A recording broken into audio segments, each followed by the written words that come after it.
पत्रकार आकर के बोले कि सरकार कह रही है कि जेएनयू में राजनीति क्यों होती है। हम बोले जेएनयू में लोग राजनीति पढ़ते हैं, पॉलिटिकल साइंस डिपार्टमेंट है वहां पे। और तो और मोदी जी भी इंटायर पॉलिटिकल साइंस पढ़े हैं।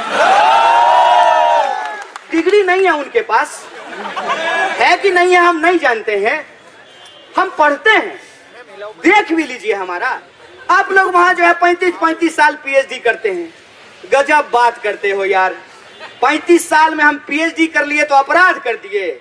अब मोदी जी एमए किए हुई डिग्री नहीं दिखा रहे हैं तो बजाओ ताली। पता नहीं गिनती कैसे गिना, नजीर को आज तक नहीं ढूंढ पाए। जेएनयू के डस्टबिन से 3000 कॉन्डोम। विजुअल दिमाग में लाइए।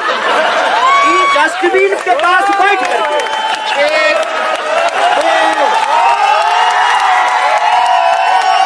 एक पत्रकार ने कहा कि आपको टुकड़ा टुकड़ा गैंग बोला जाता है। हम बोले सरगना,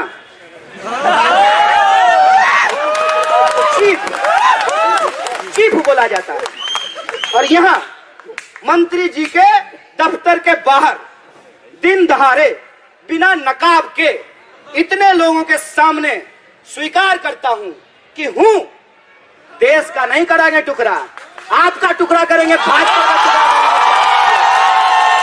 जान लीजिए क्या मेरिट है आपके लल्ला का, क्या सागा, क्या मेरिट है, क्या मेरिट है। सिर्फ इस बात को छोड़ दिया जाए कि उनकी शकल हूबहू अमित शाह से मिलती है, उस आदमी का क्या मेरिट है, उसको कैसे इस देश में बीसीसीआई का सेक्रेटरी बना दिया गया है। पूछेंगे कोई सवाल, कोई ठोकेगा ताल, बताएगा कि नेशन वांट्स टू नो। हम चैलेंज करते हैं, हिम्मत करेंगे सवाल।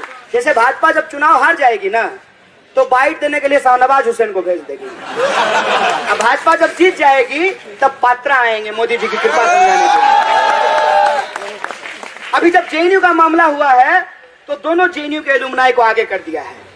एक एलुमनाई ने कहा कि हमारे समय में टुकड़ा टुकड़ा गैंग नहीं था। सर 2014 से पहले टुकड़ा टुकड़ा सरकार भी नहीं था।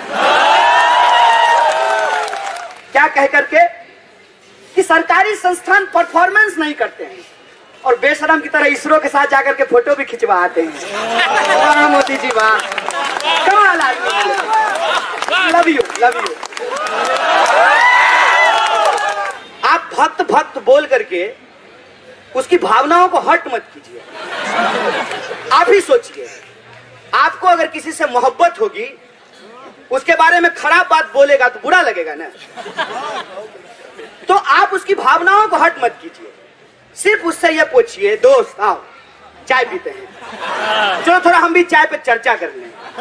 ये बताओ, एक ही तो दिल है तुम्हारे पास, मोदी जी जीत लिए हैं, कोई दिक्कत नहीं है, दिल तुम उनको दे दिए, दिल दे चुके सनम, दिमाग तो है, एक दिमाग भी तो है, एक दिमाग है ना आपके पास। अब सोच के देखिए, दिल्ली का चुनाव हो रहा है, करोड़ों लोग यहां पे रहते हैं, दिल्ली की अपनी समस्याएं हैं, दिल्ली में लोगों के फेफड़े खराब हो रहे हैं। एडवाइजरी जारी होता है कि सुबह टहलने के लिए नहीं निकलिए, जबकि कहा जाता है कि सुबह टहलने से लोग स्वस्थ रहते हैं, दिल्ली में अस्वस्थ हो जाते हैं। यह दिल्ली की समस्या है। एलकेजी में यूकेजी में एडमिशन कराने के लिए माँ बाप को तब से ही चिंता होने लगती है जब वो बीआर प्रेग्नेंट हो जाते हैं। ये सच है कि इंटरव्यू की तैयारी करते हैं बच्चों से पहले माँ बाप कि एलकेजी यूकेजी में एडमिशन कैसे होगा। लोगों के पास पार्किंग की समस्याएं हैं, कार खरीदना चाहते हैं लेकिन लगाने की जगह नहीं है। जहां पे दोस्त ऐसे मोहल्लों में रहे जहां कार ले जाने में दिक्कत हो तो दोस्ती छूट जाती है। लोग जो है वैसी जगह पे गेट टुगेदर करना पसंद करते हैं जहां पार्किंग हो सके। दिल्ली के लोग साफ हवा, साफ पानी, अच्छी शिक्षा, बिजली, सुरक्षा ये मांग रहे हैं। ये कह रहे हैं कि नहीं, हमारे पास तो कोई मुद्दा है नहीं, इसीलिए हम जेएनयू के नाम पे चुनाव लड़ेंगे। बताइए, एक यूनिवर्सिटी दिल्ली के एक कोने में पढ़ लिख रहा है, कुछ बोल रहा है और आप इतने स्पेशल नहीं है साहब कि आप आए हैं तभी बोलना शुरू किया है। अरे हम ऐसे नहीं हैं। हम कोई न्यूज चैनल चलाते हैं क्या कि पैसा लेकर के बोलेंगे? अरे इस देश के नागरिक हैं, जो सही लगता है सही बोलते हैं, जो गलत लगता है गलत बोलते हैं। आपसे कोई व्यक्तिगत दुश्मनी है क्या? कोई व्यक्तिगत दुश्मनी नहीं है। और आपके भीतर, इस देश की जनता के भीतर जिस तरीके से जेएनयू के खिलाफ नफरत भरा जा रहा है, आपको सिर्फ ब्लड प्रेशर का बीमारी होगा, हाइपर टेंशन होगा। आपकी कोई समस्या का समाधान नहीं होने जा रहा है। जितना गाली देना है आप दे लीजिए, जितना एंटी नेशनल कहना है कह लीजिए। इससे आपके बच्चों को नौकरी नहीं मिलेगी, इससे आपको सुरक्षा नहीं मिलेगी, इससे आपको इस देश में बेहतर बुनियादी सुविधाएं नहीं मिलेगी। इसलिए जेएनयू में उलझे रहते हैं।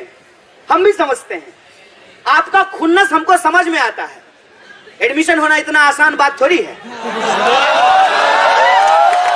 इतना आसान बात है। एक पत्रकार आकर के बोले कि सरकार कह रही है कि जेएनयू में राजनीति क्यों होती है। हम बोले जेएनयू में लोग राजनीति पढ़ते हैं? अंबेडकर ने कहा था पढ़ो, इतना पढ़ो ताकि सारी दुनिया डरे, यानी विद्या हासिल करो। इसीलिए नेहरू जी ने बड़े बड़े कारखाने बनाए, बड़े बड़े डैम्स बनाए। क्यों? कि पहले हमारे आर्थिक मजबूती हो, लोगों को एक उनको खुशहाली की तरफ ले जाने का था। लेकिन यहाँ पर वो कुछ नहीं, जो है वो बेच के खा रहे हैं। कोई अदानी को बेच रहा है, कोई इसको अंबानी को बेच रहा है, कोई और किसी को बेच रहा है। हमारे एयरपोर्ट बेच रहे हैं, हमारे पोर्ट बेच रहे हैं, हमारे हर चीज बेच रहे हैं। बेच के ये लोग बीजेपी को मजबूत करना चाहते हैं, लेकिन लोग होशियार हो गए और अब वो बीजेपी के झांसे में नहीं आएंगे, कांग्रेस को जरूर जिताएंगे। इतना कहते हुए, जो हमारे दो कैंडिडेट है, यहाँ दो है नहीं, आप एक, हाँ हाँ, पांच है, पांच एक बार नमस्कार करो भाई, फिर करते क्या नहीं मालूम नहीं, अब तो करो। पांच हमारे कैंडिडेट है और इनको वोट देकर आप जिताओ, हाथ के बटन पर दबाओ और दबाकर एक बार फिर आप हमारी पार्टी को यहाँ उसकी हुकूमत बनाएंगे। ऐसी हम इच्छा रखते हैं।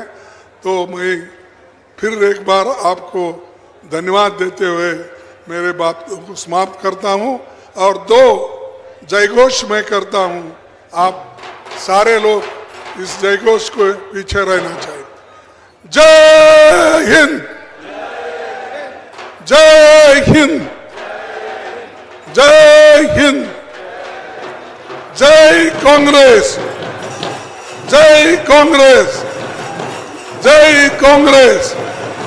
धन्यवाद, आप सभी को धन्यवाद। नमस्कार। जीत के लाओ।